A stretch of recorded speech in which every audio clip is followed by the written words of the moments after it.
Muhammad dengan dakwahnya, dengan karya tulisnya, dengan wirid ratibnya, widuratifnya dan seterusnya.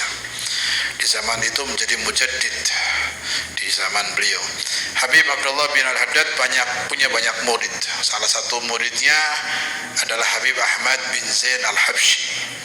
Habib Ahmad bin Zain Al-Habsyi salah satu muridnya. Beliau pernah mengucapkan, Allah tawarkan satu makom wali, makomnya Syekh Abdul Qadir Jailani. Makomnya siapa? Uridu alayya maqam al-Jilani fasaraftu ila Ahmad bin Zain Al-Habsyi lima mala'ani min al-Aidrus atau kama qala sahib ratib. Telah ditawarkan kepadaku makom kewaliannya Syekh Abdul Qadir Jailani. Kemudian kata beliau, saya alihkan kepada murid saya Ahmad bin Zain Al-Habsyi. Makom Syekh Abdul Qadir Jailani diberikan kepada muridnya karena apa? Karena beliau mengatakan, karena saya sudah dipenuhi makom wali dari Habib Abdullah bin Abu Bakar Al-Aidrus. Berarti muridnya saja dapat makomnya Syekh Abdul Qadir, Habib Ahmad bin Zain Al-Habsyi. Muridnya makomnya Al-Jailani dipangku sama Habib Ahmad bin Zain Al-Habsyi zaman itu. Jadi makomnya para wali itu setiap zaman pindah-pindah. Siapa yang bisa neruskan makomnya Al-Jailani, wali ini taruh, makomnya pindah gitu, paham ya? Makom para wali setiap zaman berpindah-pindah.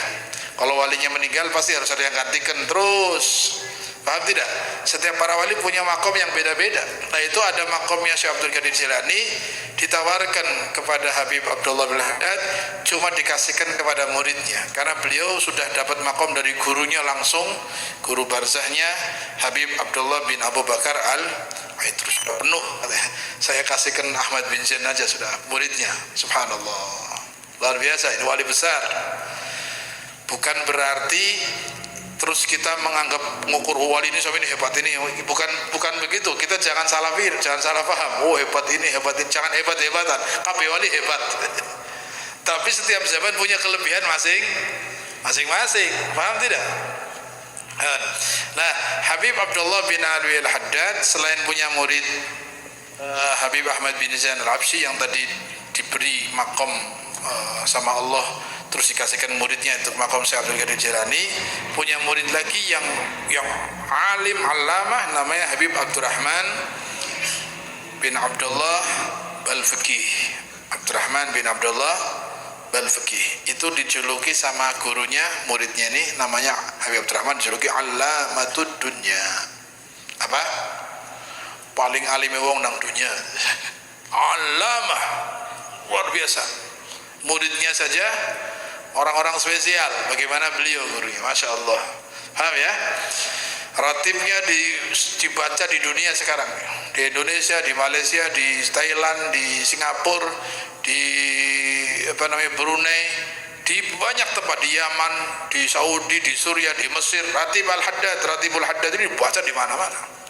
Bahkan Indonesia lebih dulu orang-orang Indonesia, Muslim Indonesia lebih dulu ngamalkan ratib daripada negara lain, karena memang kaitannya orang-orang Hadramut, para ulama Hadramut dengan orang Indonesia hubungannya luar biasa.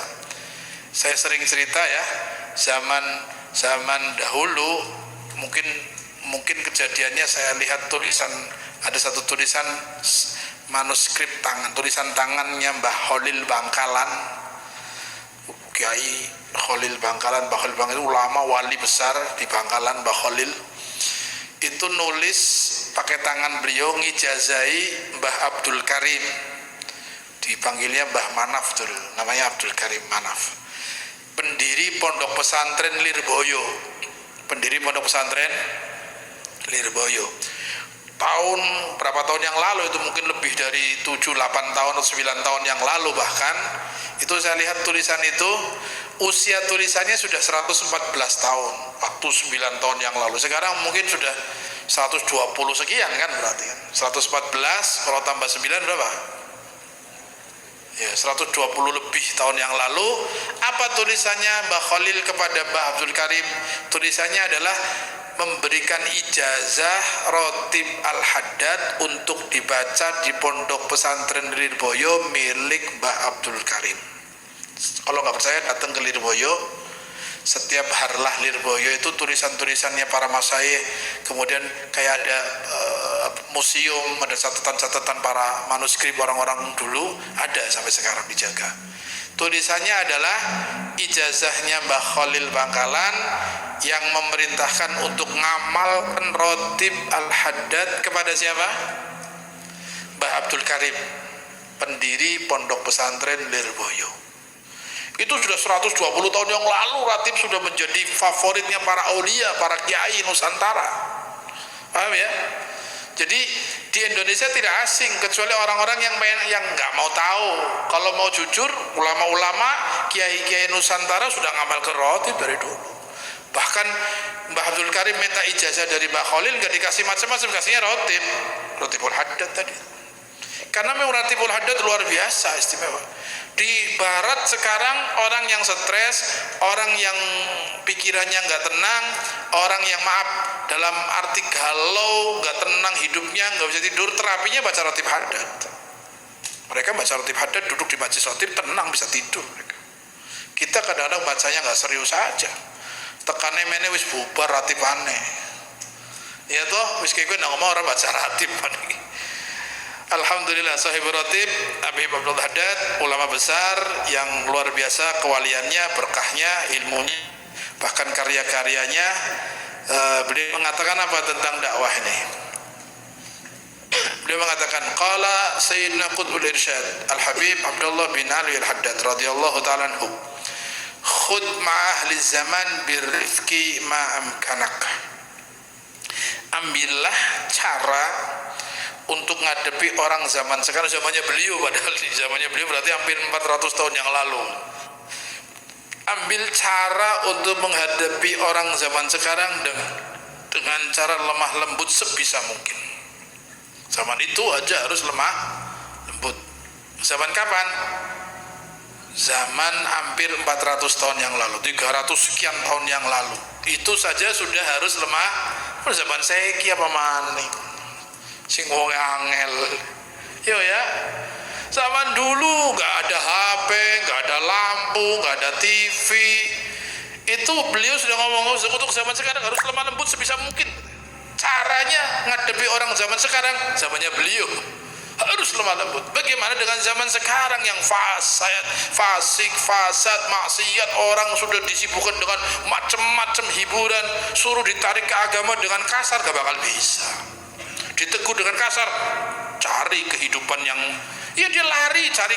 Kayak kemarin saya bilang di masjid suara HP terdengar, ditegur sama banyak orang, akhirnya cari ketenangan, ternyata dapat di bar, di restoran, minum kesenggol, malah dimaafkan, dibersihkan, dilemah lembut. Dia nyaman di tempat yang lemah lembut, nyaman di bar akhirnya. Ikut gak kemarin waktu saya ngajar itu? Masih ingat ceritanya? Ya kan? Iya, masjid dia mau cari ketenangan di masjid, ternyata cara negur, jadi HP-nya bunyi, imamnya marah, yang khotib marah, kanan kiri satu sofnya marah, nggak sengaja HP-nya bunyi, dia lupa silent, mungkin kan manusia, negur, melotot semua, ngomong semua, nuding semua, lari. Begitu di restoran, di bar, dia sedang minum, kesenggol karyawan, tumpah ke bajunya, tumpah ke baju karyawan, dia merasa salah nyenggol karyawan, tumpah baju, dia ngangkat tangan, artinya minta maaf, nggak dimarahin, malah diambilkan dilapi, nggak apa-apa. Bosnya datang, bosnya minta maaf, bosnya bisiki, nggak usah bingung, nggak usah panik, tenang aja bro, nggak ada orang yang nggak berbuat salah, pasti orang berbuat salah, tenang aja, kalem aja, nggak usah takut, nyaman.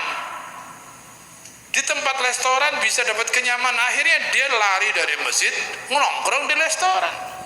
Lah anak muda sekarang, kalau caranya keras, caranya negurnya salah, pakai metode yang salah, lari dia ke kafe, dia ke karaoke dilayani, itu dia mana nongkrong, wifi gratis, nggak mau ke masjid kalau caranya kasar, nggak mau ke masjid, nggak mau ke musola, nggak bisa. Harus sebisa mungkin pakai cara lemah lembut, apalagi orang awam, paham ya?